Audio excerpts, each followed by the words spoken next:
ఇప్పుడు యోహాను సువార్త 10వ అధ్యాయంలోనికి వెళ్తాం.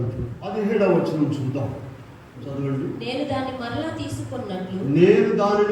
తీసుకున్నట్లు నా ప్రాణం పెట్టుచున్నాను. ఇందువల్లనే నా తండ్రి నన్ను ప్రేమించుచున్నాడు. ఎవరును నా ప్రాణము తీసుకొనడు. నేనే దానిని పెట్టుచున్నాను. పెట్టుటకు అధికారము కలదు. తిరిగి తీసుకున్నటకు కలదు. ఈ ఆజ్ఞ పొంది తినను. ప్రియులారా, ప్రభు ఒక రొట్టెని తీసుకొని విరిచినటువంటి తాత్పర్యము యోహాను సువార్తలో మనము 10వ అధ్యాయంలో 17-18 వచనాల్లో క్లియర్గా చూస్తున్నాం.